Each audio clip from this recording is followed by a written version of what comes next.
Hey, hi friends. What's up, friendly? So I ordered from Payway. My lunch was from Payway today, and I have a fortune cookie. And would you like to hear what my fortune cookie read? Yes, I would. A dream you have will come true. And that sounds great, but my instinctively, I wanted to ask a clarifying question. Can you guess what that question would be? Which one? Which dream? When? When will the dream come true? Yeah, which one? When? Right? Because I plan to live to be 125. I mean, if what I'm dreaming today at the age of 53 happens when I'm 120, I may not be able to fulfill it. That's you can tell you're a reconder because you get a fortune cookie and you can't take it at face value. You've got to clarify. Hmm.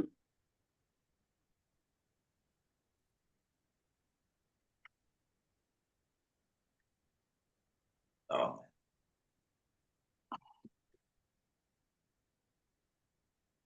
okay. And I'm eating a second fortune cookie, and the fortune reads, "You are about to embark on a most delightful journey." And we're about to start this Zoom. So there we go. So I don't understand all these note takers. I mean, can somebody send their note taker and then not show up? I think that's what they're doing. Crazy. How do you do that? Talking to a bunch of machines. I would be curious to see the statistics of how many people actually review the notes that are taken. I feel like it's a low percentage. Well, they said preparation is the key, and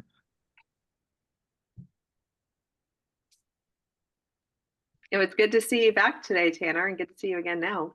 likewise, Louis. Thank you so much. I kind of, always afterwards I watch you guys, I see, but it just like happens that I don't have the time. It doesn't match with my schedule to join in the mornings, and I'm always happy to be, alive with you guys, and I enjoy it.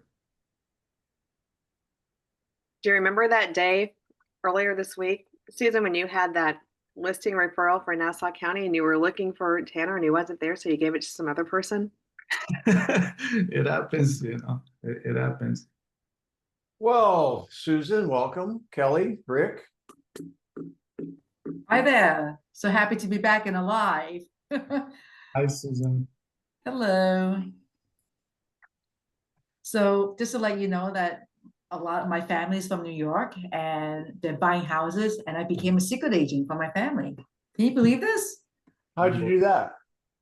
How did I do that? I tell them. And then when they come and ask me about stuff and I told Louis about the title, I'm like, you know what? This is ridiculous. My own family decided not to give me a referral. They did or didn't? They did not. I wonder if you said this to them, Susan, if it would change the outcome. Hey, Susan, the the referral, the your closing gift is the value of your closing gift is in direct proportion to the amount or the value of the referral I received from your purchase or your sale. Well, welcome everybody. We still have a small group. I know we'll have more people coming in. Denny Grimes, this is Mastery. This is your class, and today's October 3rd. And I will share this with you because we're kind of a pretty close knit group, been together enough. Is that I had a special experience yesterday. Been working on a book for a year. I got the first draft yesterday, and it's right now at 176 pages. That's my first, what do you call it? It's a draft. I've got to go through it and redline it and whatever. So anyway, making progress on that. So let's start and talk about what you want to talk about. How does one know? I'll lead off with this. How will I know you guys are mastery? At least passing the Denny Grimes mastery real estate test. What do you think? What questions would be on that test? What is the conversation model? All right, that would be one, sure. Although I'm borrowing the conversation model from many other sales sources, and I'll put it back up here so everybody sees this. Those watching on YouTube, if you haven't joined the YouTube, please do it. Let's see, conversation model. Here it is, the objection model. All right, what else would be on that test?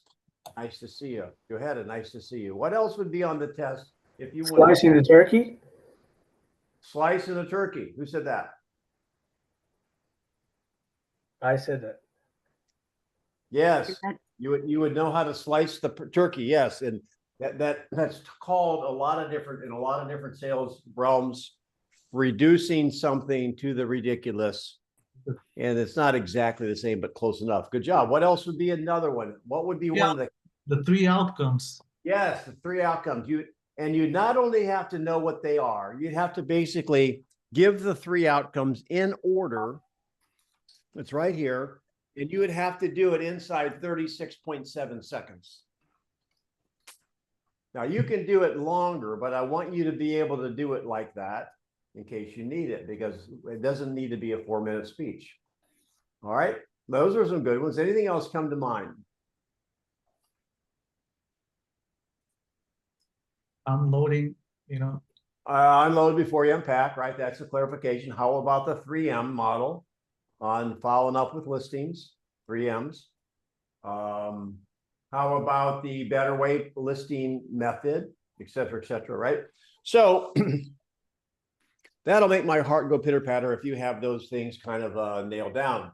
So let's go ahead and let's have some conversations. I want to hear you guys.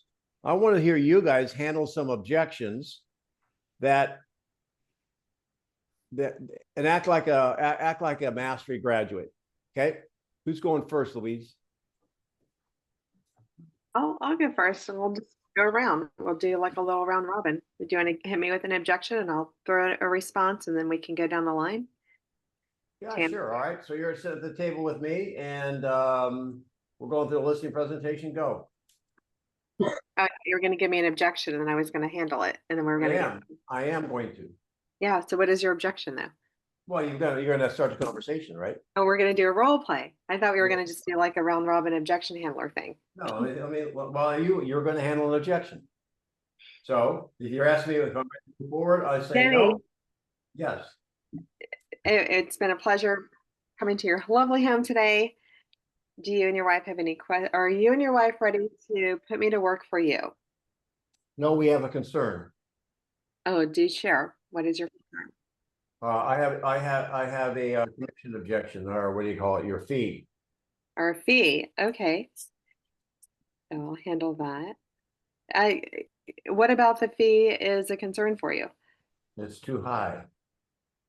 Okay. Can you tell me what is the fee that you would feel is not too high? Well, we're thinking 4%. Okay. So our fee is 3.5. The balance goes to the buyer agent. So are you fine with our 3.5%? No, 4% is all we're willing to pay, and we want that split. You want it split? Okay, so 3.5 to our side and 0.5% to the buy side. Is that what you feel? No, you know better than that. It's 2 and 2. 2 and 2. Not Okay. our first rodeo, Louise. Okay. Well, Denny,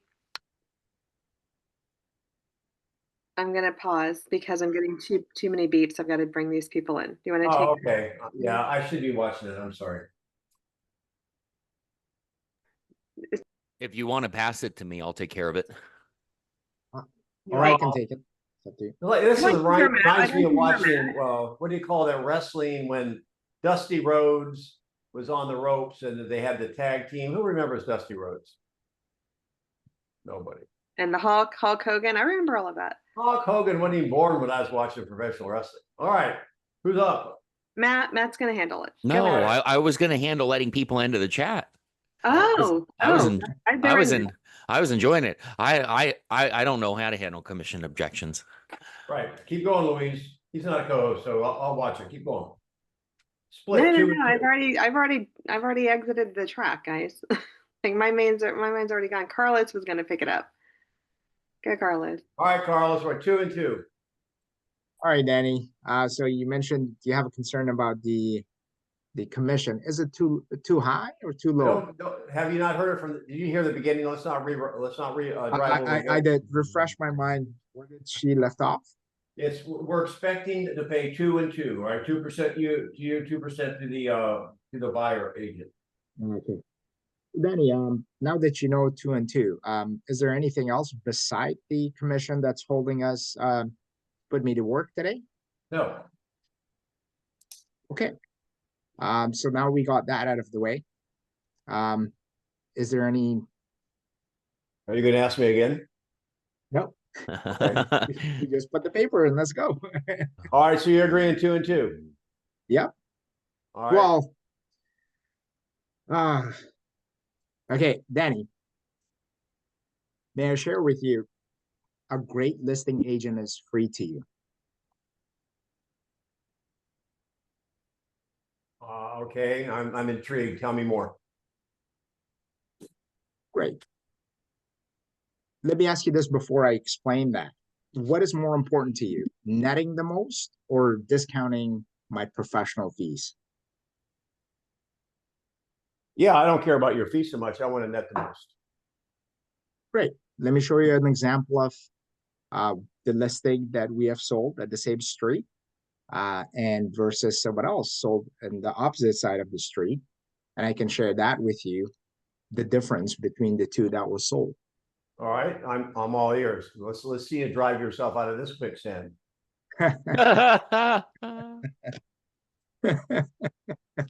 Hey, Denny, Denny, Guys, you know, that won't work. That'll work on some people. It'll work on all people. All right, but I want to hear what he has to say, because we're going to learn. What we want to do is get rid of the crap in our conversations, right? So Yeah. what were you going to show me, Carlos? I was going to show you that one that across the street was sold under same home, similar everything. And the one that I sold on the other side of the street was sold more than $15,000. $15,000 more than what?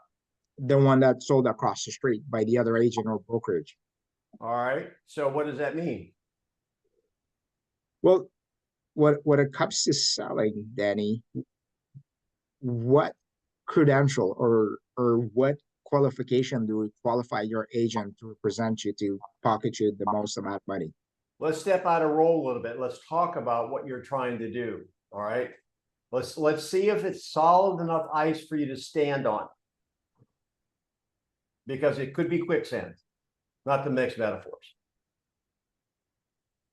How does that suggest that you're a better agent? By netting the seller more? Well, what you sold it for has nothing to do with net. Net is a function of what they walk away with. They pay all their expenses, including their mortgage. So it may not be net. What else? Now, everyone kind of get involved here. What else could have affected? I totally understand a lot of people teach us, but I want you to know, if you're going to go down this road, it's not totally valid. Can I share my understanding, Denny? What I would take it?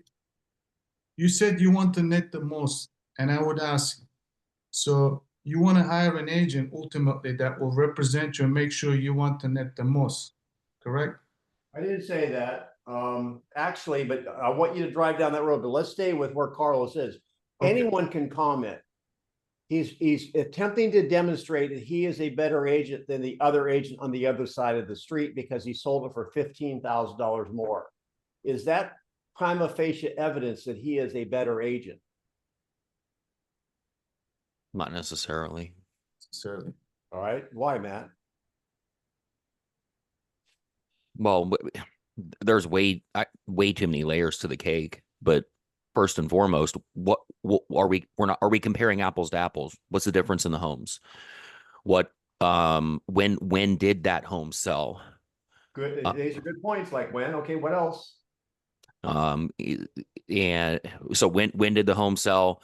What is the criteria of the home? What was the competition at the point in time, which kind of goes in the same vein as when did the home sell? I mean, I could eat that lunch all day, every day when an agent tries to pit me against them because I sold it for more. Yeah, you sold it for more 2.5 years ago. Right. So even if it was the same home model, the word model, we have a lot of subdivisions here, model A, B, and C. So it's the Gradana model, and it's on similar, same time frame within the same year. What's one of the biggest variables, guys? It's always a variable. Motivation. There you go. You're dealing with different people. Mm. I have one. I would like to try it. Go. Defending commission. Which one you want to try, Susan? Defending the commission. Okay, you're at after Tanner. Tanner, drive down that road. It's 2 and 2. I never mentioned that. I just said if that's fair. I sold a home before. That's how we did it. So you want to, so you want to pay two. Okay, I understand, Denny. Just out of curiosity, the agent that, so one of the agents, which is going to be me, you would want me to represent you the best possible way, correct? But go back a step. You don't understand, Tanner. Let's stop saying things we don't mean. Okay, so guess what? He's your phone a friend. He's your Mr. Miyagi. He's the little devil on your shoulder.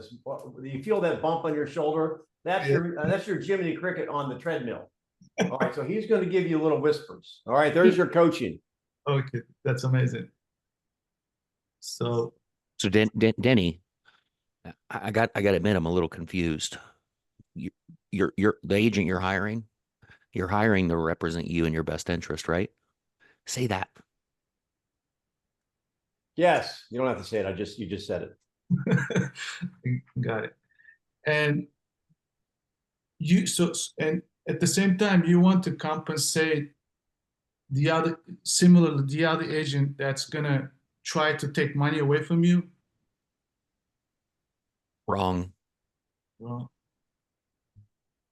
I know where you're going. I know where you want to go, but that's not the way you go. No, I mean, that's an interesting approach, but it's probably not the right one. About Susan, she's has All right, go to Susan. Susan, you're next.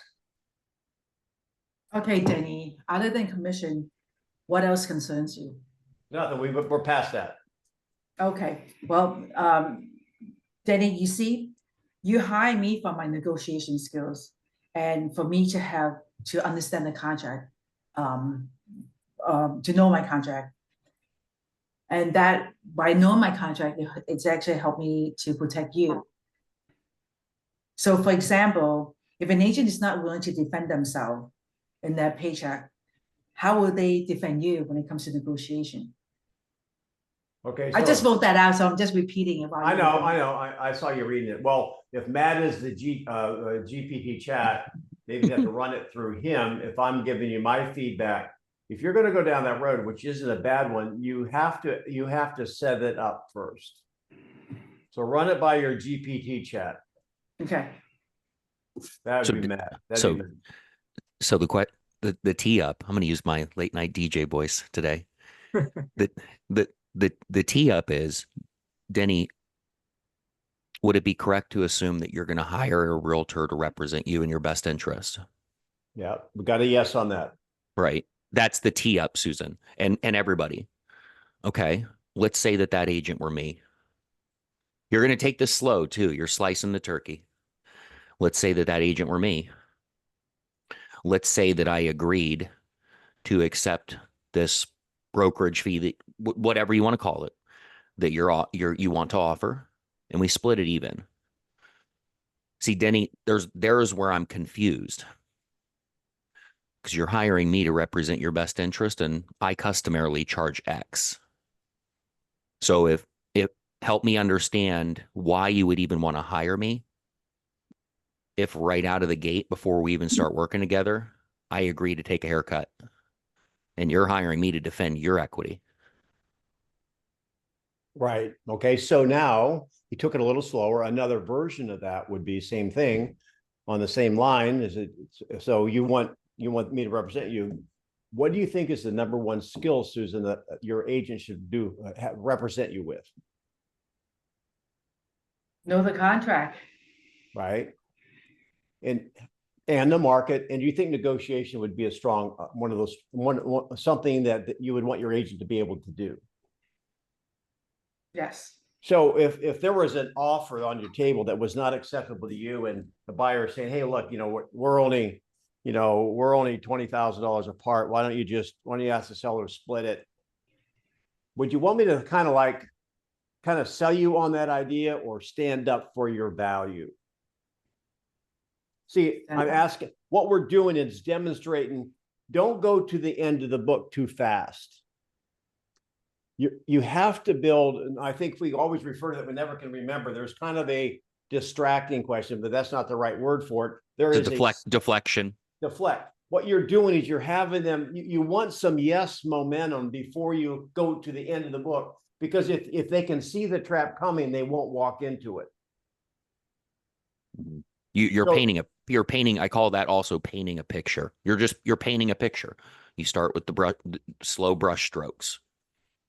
In essence, what you're doing, and I would say this literally to you, Susan, if roles were reversed, what I'm demonstrating to you that I am the right agent because I'm willing to stand up for my value. That should extrapolate, and I'm going to stand up for yours. Is that fair? So Carlos, would you, I know you capitulated, and maybe you do 2%, which is up to you, but do you guys think you would do better if you kind of stood up for your value? 100%. Yes. Hey, Denny, Okay. could you take it a different way and maybe incentivize your value? So here's what I'm thinking, and I don't really know how to articulate this, but hey, look, I'm as good as I say I am. And if I make you more money on this sale, then you'll pay a commission at this. If we don't, we'll stay at the 2%. Okay, all right. Well, let me play along and let's see if you fall into your own trap. All right, so we've agreed on 800,000. So what's more money? Well, let's talk about some data here that we see. So we know that if we offer more incentive to a buyer's agent, 2.5%, we're seeing a 10% increase in offerings because more buyer's agents are more likely to bring people through your home. All right, hold that thought a minute. Now you're in Florida. Most of us are in Florida. Where are you getting that data from? So I'm getting that data from my local MLS. Let me share. How could you get that from your local MLS? If co-bro compensation is not listed in the listing? Not listed, but because I'm a market expert, I'm in the know with other agents who sell your house. I'm not role playing with you. I'm talking. Oh, okay, sorry. I don't believe that. Number one, my truth detector is going off on that. My BS radar. I don't believe that to be true. I don't believe that you can, the more money you throw at a buyer's agent improves the saleability of a home. No, especially when you call Matthew on one of his listings and you ask me before you've even showed it what the commission is, because I won't tell you. You're going to say, hey, you're offering a co-broke? Or they say, this is the seller offering commission? Say, no, the listing broker is. Okay, well, what is it? And my next question is, have you seen it? Does your buyer want to make an offer on it? Well, no, but we're gonna schedule a showing. Great. Well, let's not start with you asking me to get married. Let's decide if we want to go get a milkshake first. Go see the property. And then if your client wants to make an offer on it, then we'll talk about what people are getting paid. All right. So what if we incentivize the sell side then? Because I see what you're saying. So the sell side, if we make more than what we're listing it at, then my commission goes up. Sounds like a net listing to me. I'm not sure that's exactly. Well, if we agree to 2 and 2, right. If we agree to 2 and 2, but here, let's make it a deal because I feel confident in my ability to get your home sold. If we're above asking price, then we'll increase my commission. Okay, so how can you sell it above asking price? We've agreed at 800,000. And your data shows 700 to 750. We're listed at 8. So you're never, you're sunk there. But be careful. My point, guys. Go ahead. If I can real quick, Denny, be careful with that approach, Kelly. I like where your head is at because you're trying to solve a problem. That's how we eventually solve problems, is by trying to solve one versus just rolling over. That said, if it's anybody like Denny and myself at the table, and you say, well, yeah, if you sell it for more, then I'll get more. All right, you sell it for less, then you're taking less. So you were getting 2. Well, Now no, I get- don't have to take less. I don't have to take less. I can tell you, hey, look, we're not negotiating down, we're negotiating up. I understand, but that's one of the corners Denny and I are talking about backing into when Got you it. start to have these types of conversations. Got Makes it. sense? Yeah, got it. Yep. I, Thank you. I believe, and this is what I was gonna say, you guys, I believe you would be better. And your seller would be in better hands. Now, Louise is 3.5 and somebody else may have a different number. You're better off if Louise can back up her value at 3.5 and they only wanted to pay 4, that seller's better off to take her at 3.5 and only pay 0.5 point. Or offer nothing and negotiate it when the offer comes in. Right. And Denny and I've talked about that. Like I remember we were talking about that before this thing, before the ink was even dry on the lawsuit. It's like, do we care if the buyer's agent gets offered an incentive or a commission out of the gate? Nope, I don't care. Nope, don't because care either. because the buyer, and I just had this conversation, a listing probably 30 minutes from Denny's house over in Punta Gorda Isles. The listing agent was only they were offering 2%. I charged 3% for my buyer's, actually charged 3.5% for my buyer's agent services. And we started negotiating, and I had the conversation with my client because they came back, they countered us, and they countered back at 2% because I wrote the offer for X amount of dollars with 3%. They came back at 2%, higher. You get the point. And I explained to my clients, well, nothing's possible without the buyer's money. You've always paid the commission. So they're just asking you, they're countering you not at 1.2 million, they're countering you at 1.211 because they want you to pick up the difference in the brokerage fee.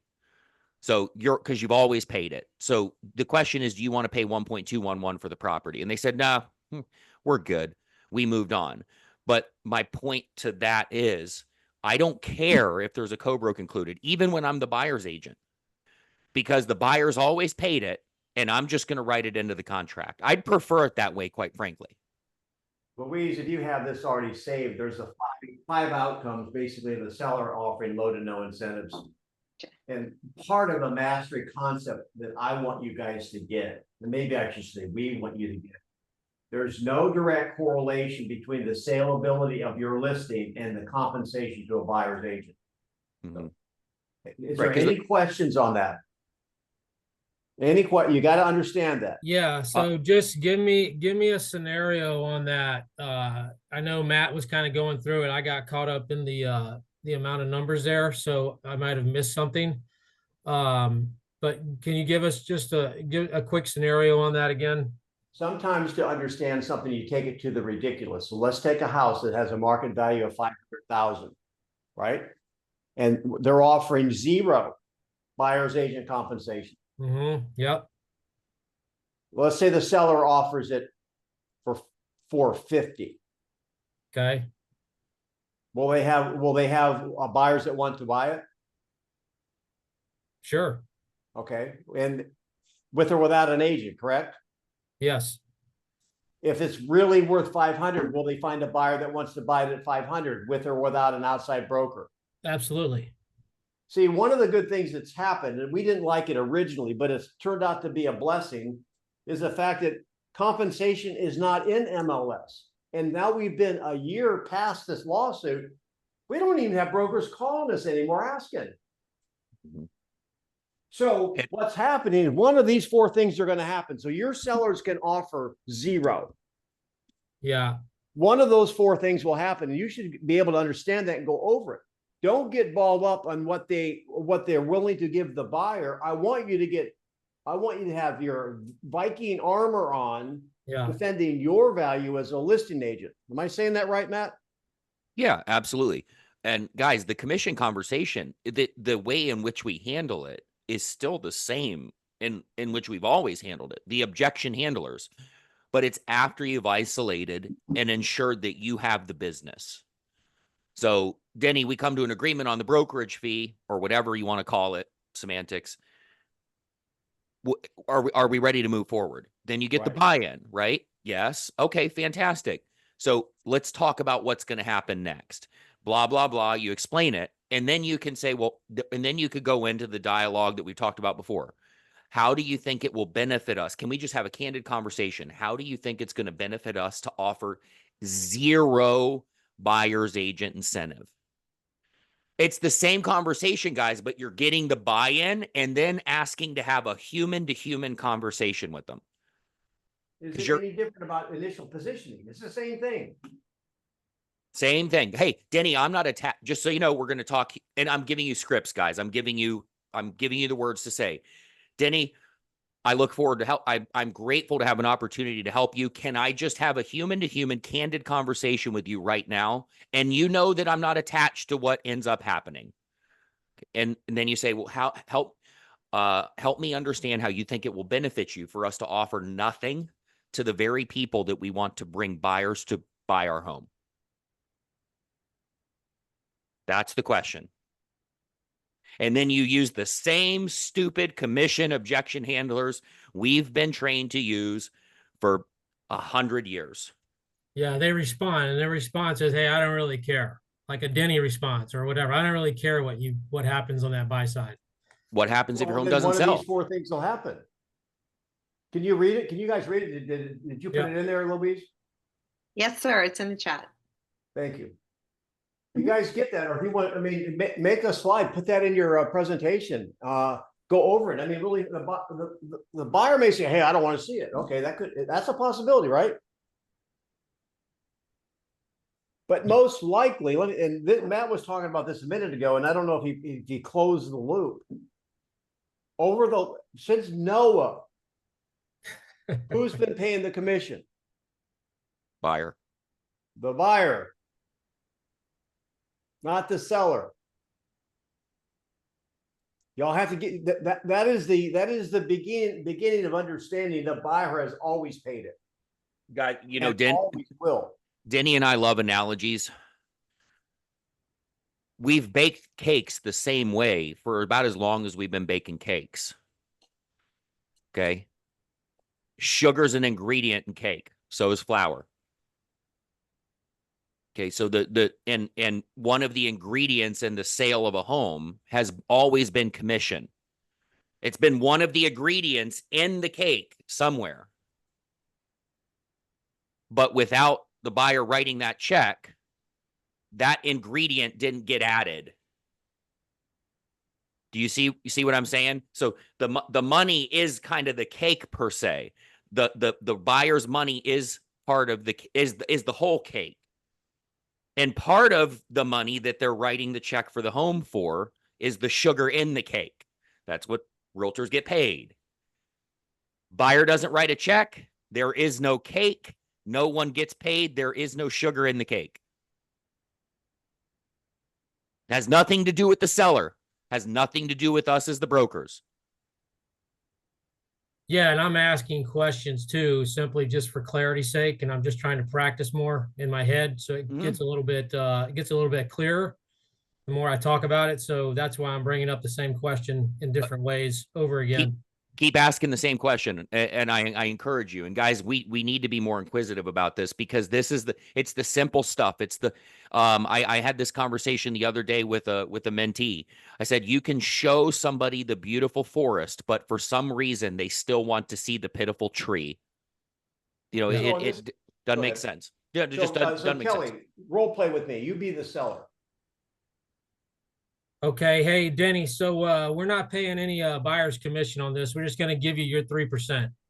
Okay, so we've agreed on everything. Our 3%. We're ready to move forward. All right. Yeah. Knuckle bump. Now this is going to sound just like the positioning conversation. This is just what Matt did, probably different words, but it's the same label on the cake mix. So now that we're working together, can I share with you what's going to happen next? Yeah, go ahead. He said a little bit differently. Can I tell you what's going to happen? The pros and cons. I forget how he said it, but I'm just going to role play with you. 1 of 4 things will happen next, Kelly. Number 1, a buyer may instruct, the agent may call me and say, we're not competent, we're not offering any seller incentives. And it's really key to get that down is it's not a concession, it's a seller incentive. And they may elect not to see your home. That's an outcome. Are you okay with that? Well, I don't like the way that sounds. I want people to see it. All right. Well, that's one of the outcomes. The other ones is basically they may want to see it anyway, and they're going to submit an offer that stipulates that you pay them a fee. So it's going to be in the contract. Do you like that one better?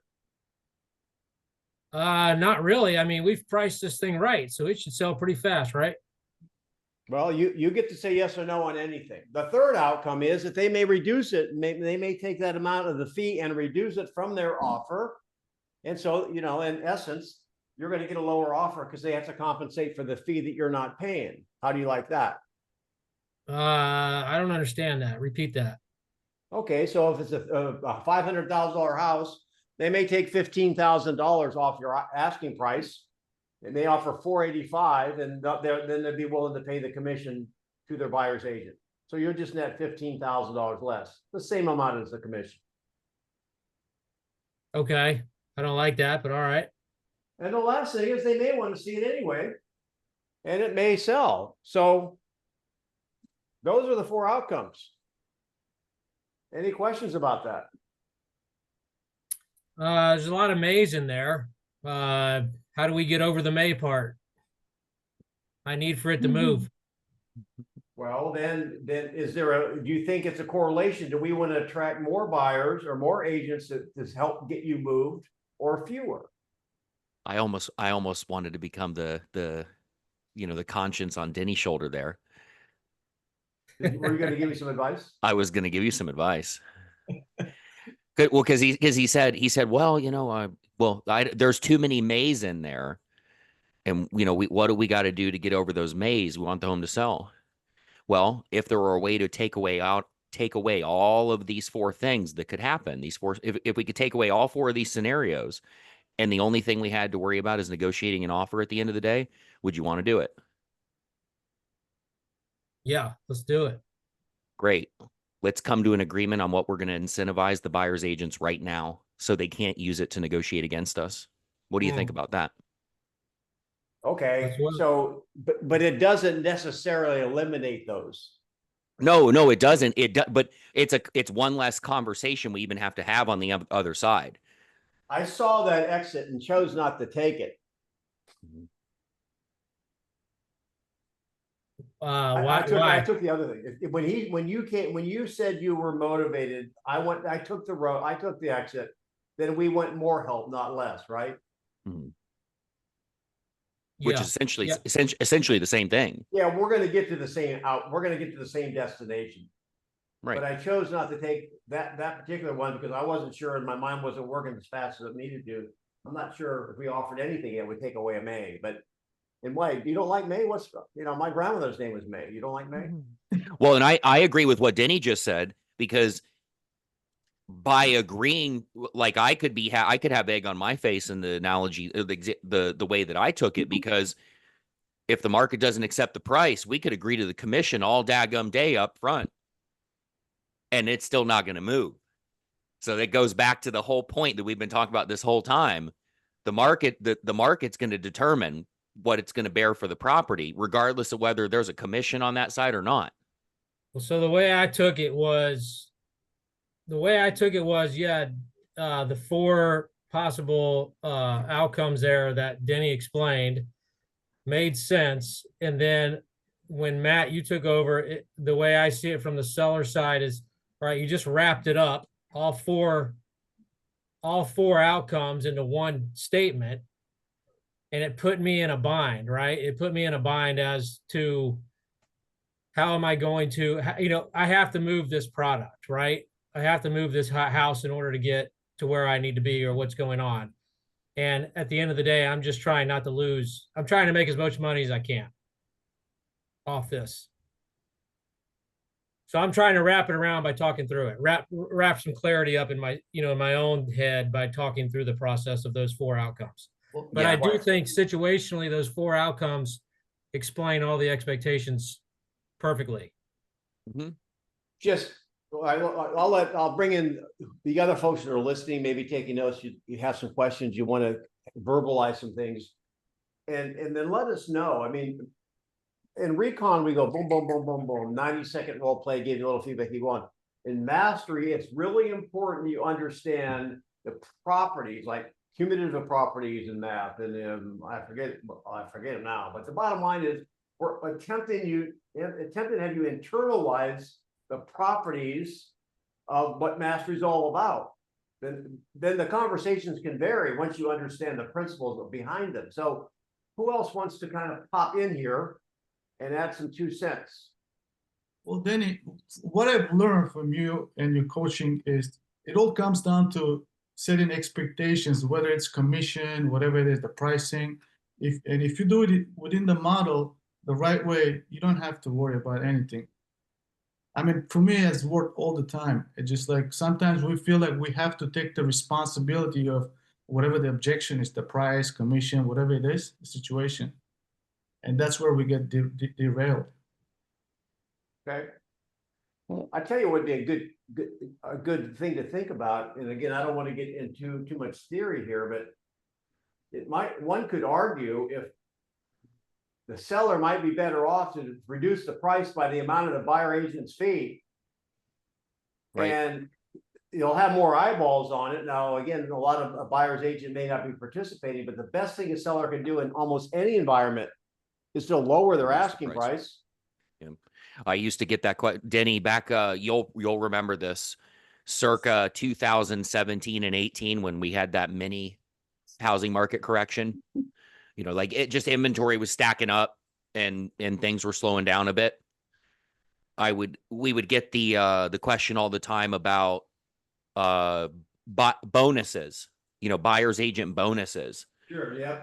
And how I always used to handle that was in the same vein as how Denny just did. You know, so you know, the seller would say, "Well, what do you think about offering a bonus to the buyer's agent?" I said, "What? Who's buying the home? Is the buyer's agent buying the home?" And I'm asking my seller that. Yeah. And they said, "Well, no, the buyer is." Right. So why in the hell would we want to incentivize the person that's not buying it? Let's just reduce the price and pass the savings on to the buyer. So I'm sorry, Denny. I hate if I need to shut up, just tell me. I don't get offended by that. No, we want you to understand it. So I understand it, but I'm going to go to the incentive part of what Matt just said, right? Like, so if there's a time constraint, what's wrong with the incentive approach? Incentive to the other agent? Yes, incentive to the buy agent. I have a thought. What happens when you start that way, but then you have a seller concession request, you have a negotiation, an inspection issue. The price is going to continue to adjust. So are you going to be prepared to have that number change throughout the transaction until the closing table? Yeah, so that's another skill set mind thing that needs clarity, right? So we have these things, but that can still happen regardless of the 4 outcomes. All right, hang on. We're getting way down. Let's answer a couple of these questions. Number one, let me ask you this question. It's been a year since we've seen compensation in an MLS, right? Correct. And back in the day when I showed property, I can tell you for decades, I was actually showing property. I never looked at the commission. Yeah, I don't either. I never did. Stop. Then, because back when it was published, was that not enough for you to show it? Yeah, we would show it. Yeah. All right. So if you're not looking at it, then adding more to a number you're not even looking at, will that make you want to show it more? No. Oh, but well, and maybe I'll push back on this a little bit. I see what you're saying, but I also know, and maybe we're going down the wrong thing here, but I also know if I see a bonus incentive, I look at it differently. Well, number one, how can you write that in MLS anyway? I don't think you can. Because that's compensation. You can't put compensation. So how are you going to let people know there's a bonus? I don't know, through private chats or whatever. So Kelly, if I can jump in for a second. Yeah. I resonate with what you're saying because I used to get excited back in the day when builders would pay me 6 to 8% one side. And I know give you a Mercedes, Matt. Yeah, I mean, oh yeah, Denny, you remember the cruises? God, cruises. I mean, and even normal sellers were offering that kind of stuff years ago, cruises and bonuses and all that stuff. But it didn't matter if you had 8% commission plus a cruise to Tahiti, wherever the heck that is. Denny knows where it is. I don't. You could have all that incentive. But if the buyer doesn't want to pay for it, it doesn't amount to a lick of good. That's the point that Denny and I are making. And all right, hang on with me. All right, so what kind of bonus would get your attention, Kelly? Whatever. I just see the word bonus, right? No. What would get you're getting paid 3% on 400,000? That's 12 grand. What kind of a bonus would get your attention? I don't know. If you sell it before this date, there's a $10,000 bonus or something. 10,000. Okay, then would a $20,000 get your bonus? How about? I mean, would that get your attention? $20,000. Yes, I know where you're going. No, you don't. How about a $40,000 bonus? Where am I going? Are we not incentivizing the wrong person? Yeah, you're not writing the check. You're not writing the check. Yeah, you're right. Like 100%. I want to say it one more time so that everybody can hear it clearly on the recording. Doesn't matter how big the bonus is for a buyer's agent.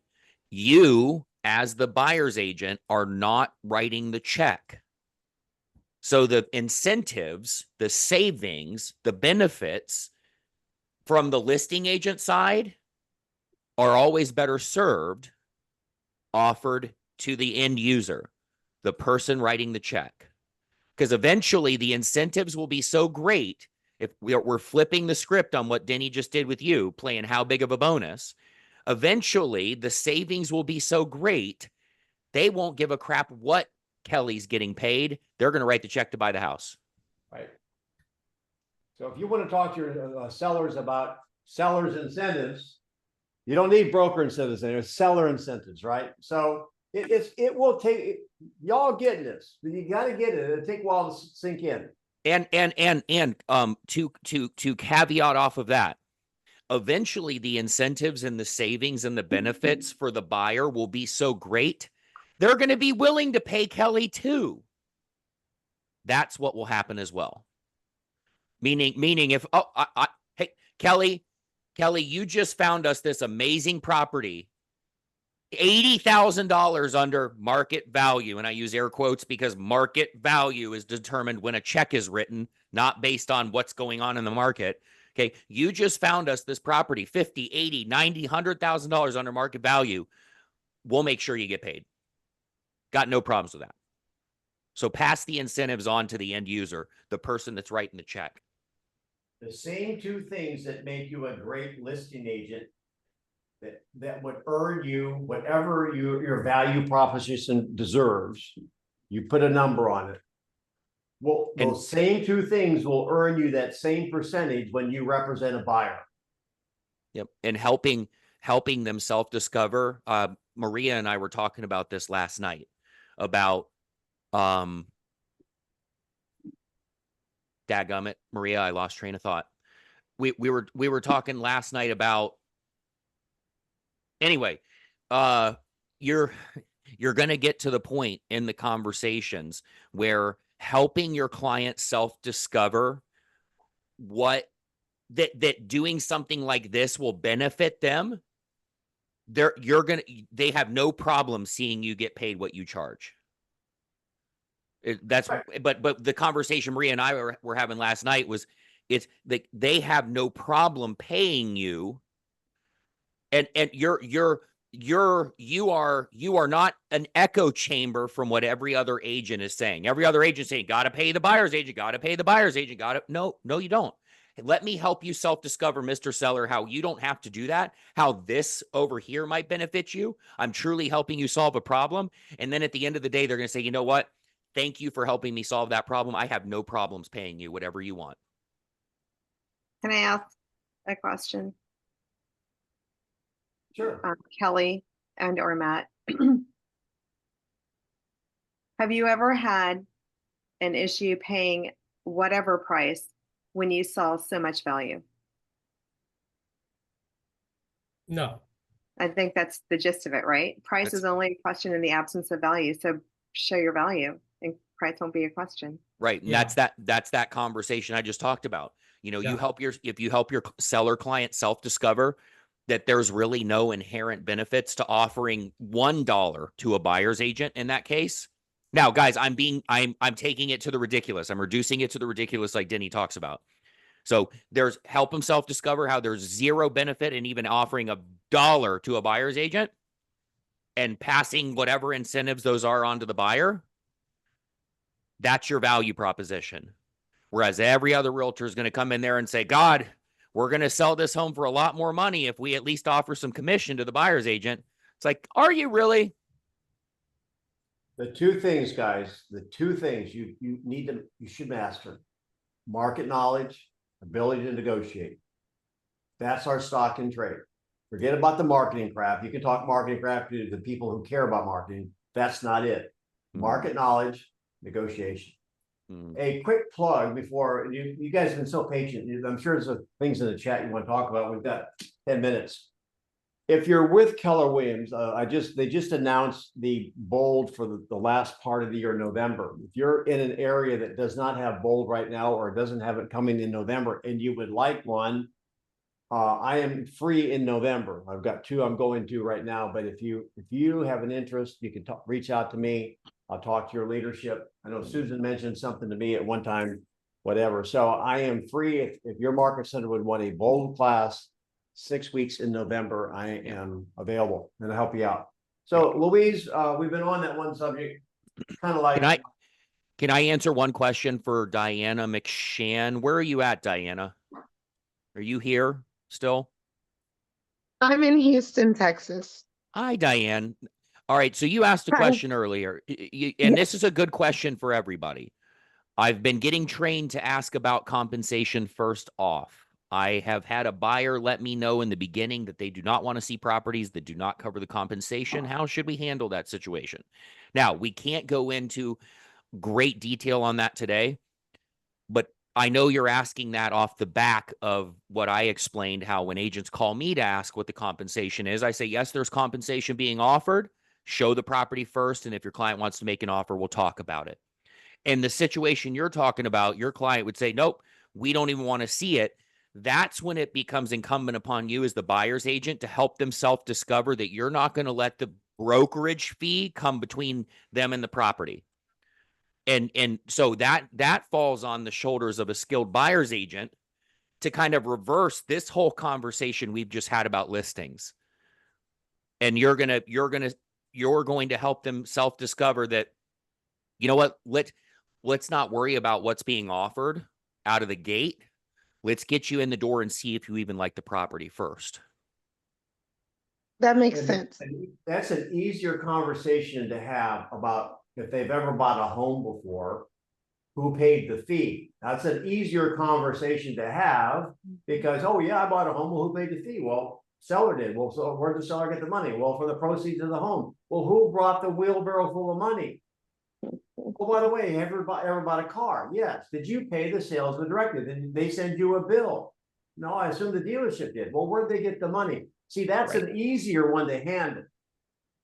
Did you get that, Diana? That definitely is easier when you put into it those analogies. It makes make more sense. Right. So moving forward, I want you to continue to show up here and on the Recon role plays, and I want you to implement this into your business. And I want to hear the success stories moving forward when you're not getting into these. Don't show me properties that don't offer compensation. Hey, let's get you in the door. You like Denny just teed it up. Have you bought a home before? Right? That whole thing. Well, you've always paid the brokerage fee. So can I make a suggestion? Can I give you a professional recommendation, Mr. and Mrs. Buyer? Before we even worry about what is being offered and what's not being offered, allow me to represent your best interest. Let's get you in the door first, see if you like it. Then we'll worry about what's getting paid. That's very smooth. That makes sense. Thank you, fellas, so much. That's awesome. And let's say they find, buy a house where the seller's not paying a buyer's agent. I say they paid the fee anyway. Why? Why, Kelly? Why? You're nodding your head. Why'd they pay it? Because of the value you brought to them. They found what they wanted through you. Well, no, let's say that they didn't use me. They just went to the listing agent. I say they paid the fee anyway. They still pay the fee. How did they pay the fee, Kelly? Remind me, I've lost. They wrote the check for the house. I was gonna say that's too easy. They bought the house. That's where they. And well, here's where they paid it. They had no one negotiating for their Right. benefit. Yeah. You're only talking 2%, 3%. Right. And what's to say? Because you go directly to the listing agent. Who do they represent in their heart? And in their heart of hearts, who does the listing agent represent in their best interest? The seller. Yeah. Right. So the buyer that goes directly to the listing agent thinking they're going to get a better deal, do they really get a better deal in the end? No, not necessarily. Because who's the listing agent truly working for in their heart? And yeah, go ahead. That's right. This all fits together. An unassisted seller. They sold the house. Yes. Did they pay a commission? Yes. They left it on the table. Right. Yep. There's a cost that you pay to play. I say that a lot with my short sales because the buyers don't want to pay a loss mitigation fee. And I say, well, you want a really good deal, right? Okay, well, there's a price that you pay to play. Okay, the $2,500, the $3,000 loss mitigation fee is the price that you pay to play to get a home for $300,000 less than what is owed on it. I haven't heard that term in a while. Yeah. Hopefully that helped you, Diana, but that's how we handle that situation. Like I don't even get caught up on commission. I'm showing 2 properties right by Denny's house a little bit north of Denny's house this weekend. I don't even call and ask. I don't give a crap. Let's get them in first, see if they like it, then we'll negotiate. I have a question. If you are representing the seller and you have an agent like you, Matt, on the other side, and you are asking for 3.5, but the seller is only offering 2%, then in your case that you explained earlier, what would you have done as a seller's agent better? So the seller only wants to pay me 2%? Yeah. Devil's in the details. I would need to know more about why we're doing it. Remember, the only 3 things that matter in real estate: why they're doing it, so why you're buying or selling, when you need to buy or sell by, and what happens if you don't. Typically, it's been my experience in the class that I coached 10 years ago at my market center was on where commission objections come from. Commission objections tend to come from the unmotivated, the people that really don't need our help. Like 99 times out of 100. 99. And you know what? If you could prove me wrong, please. I will eat my humble pie. But I tend to never have an issue negotiating what I charge.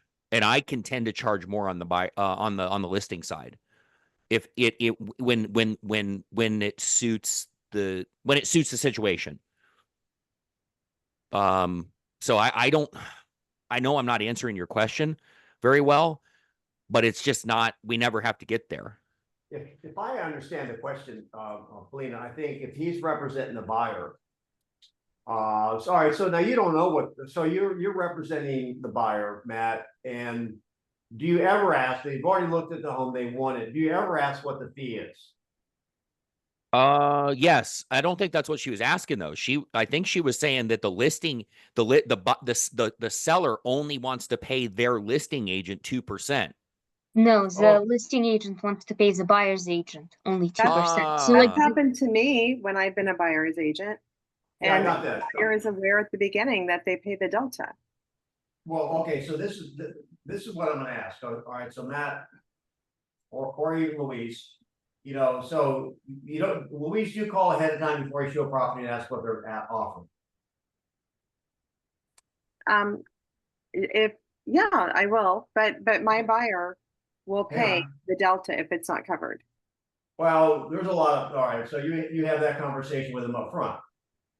Matt's not worried about that up front. That'll be interesting. There are a lot of buyers who won't do that. So let's just, all right, so then that means when you sit down and you do an agency agreement, Matt, what do you fill in that blank? 3%. What do you, okay, so what do you fill in with your brokerage? What does your brokerage have you fill in, Louise, in your blank? 3. Yeah, she said 3. She just Okay, muted. all right, got it. All right, so now they're offering 2. Right. Then And I'll ask you really quick then, what is your conversation with the buyer at that point? And I'm gonna go to Louise. oh, okay. Actually, frankly, if I'm being truthful, I don't even have a conversation with them about it. I just write it into the contract because That's all I wanted to hear. That's exactly how I'd handle it. Louise, how do you handle it? I'll just slow down a little bit. It's what Matt's saying is forgetting what they signed on the agreement. He's got 3%, you can't forget it. But if he finds out that they're only offering 2, Matt is putting in the contract, subject to paying his brokerage 3%. It's in the contract. Oh, wait, that's the purchase contract, but are you asking him? Yes, purchase But he's- contract. Okay, What do you do, Louise? so for the purchase side, well, we attempt to get it from we attempt to do that.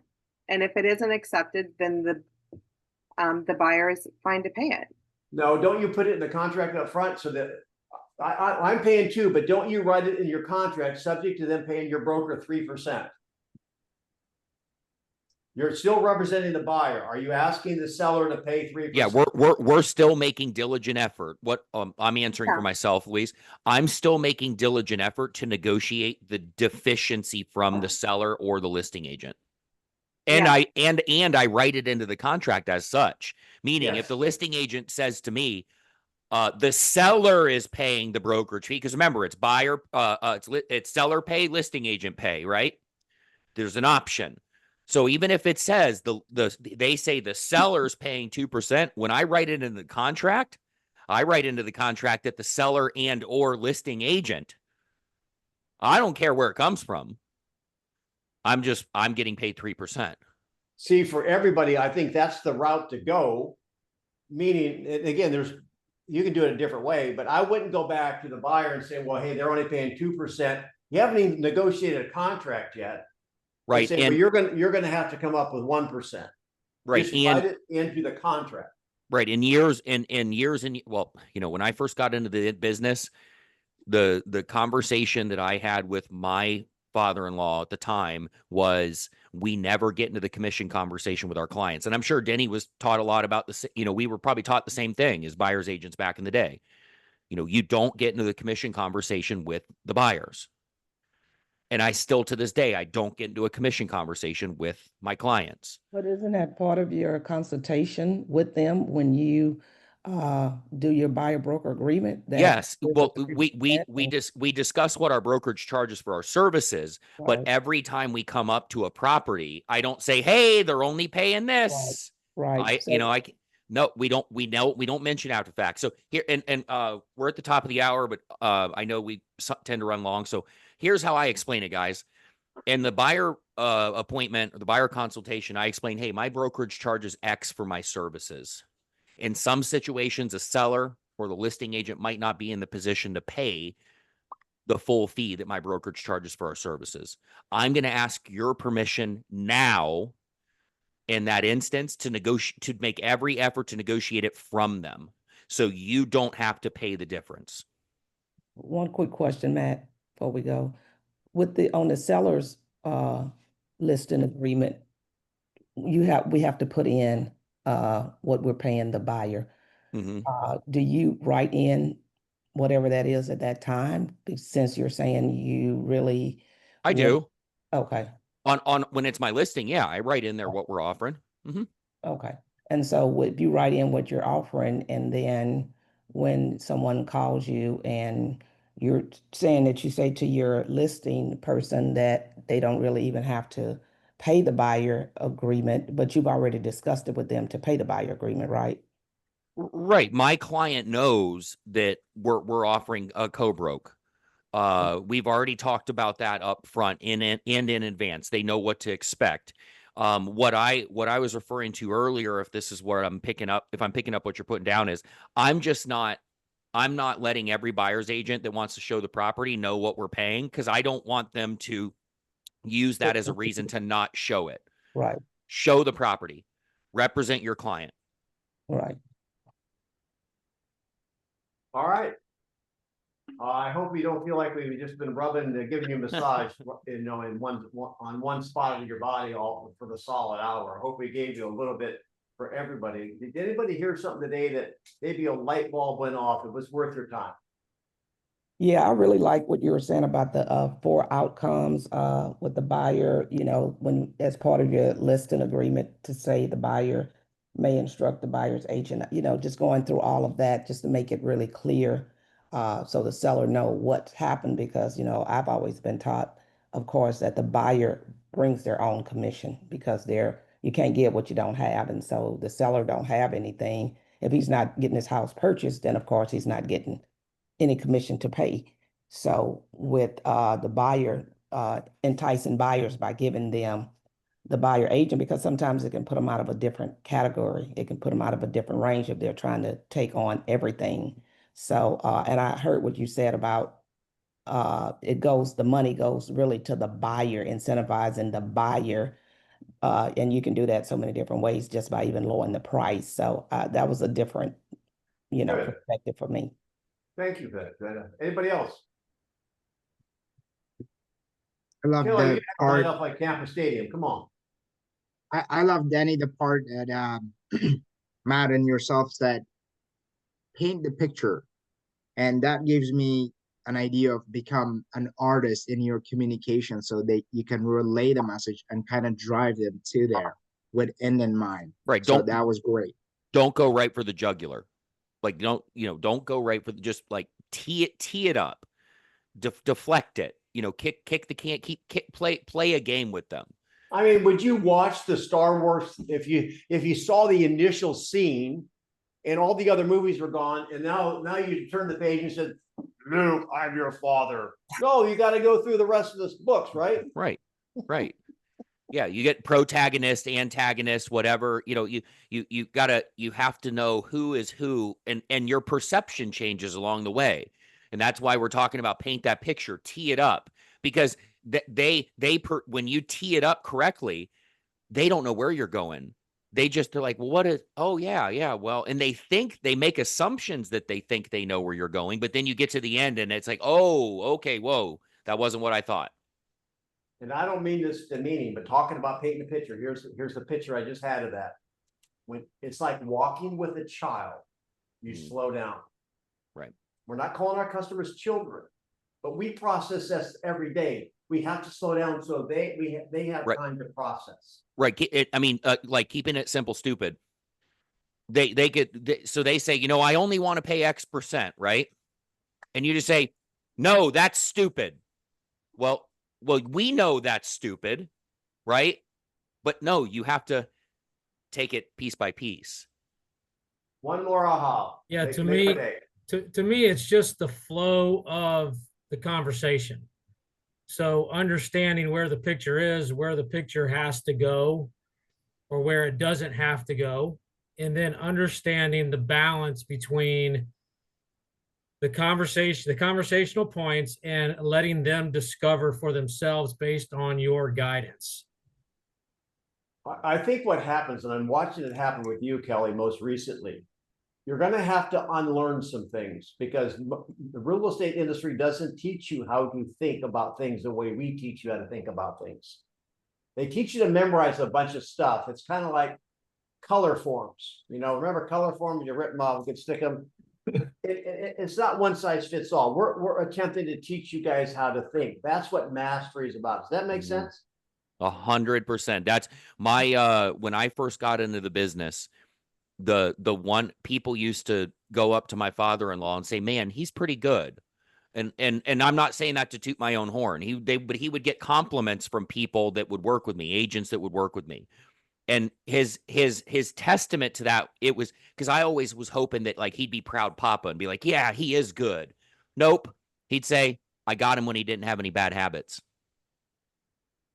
Yeah. Because I came into the industry just a snot-nosed 23-year-old kid, you know? Nope. He didn't have any bad habits. It wasn't how good Matthew was. I just didn't have to unlearn all the crap. So that's kind of, we're unraveling the ball. I'll give you a close with one of the lines out of my book, the manuscript I picked up yesterday. I just told you guys that. So I'm going through my manuscript now. This is the line out of my book. I've got 6,000 or 7,000 past sales with my team. The guts of my book were not written on that. It was written on the 28,000 people approximately I talked to that did not work. So I'm the Thomas Edison of real estate. I found a lot of ways it didn't work. I've discovered a few that has. So thank you guys for being on, Matt, Louise. Always a pleasure. And if I can help you, Coach Denny Grimes at Gmail. Let me know if you want a bowl. See ya.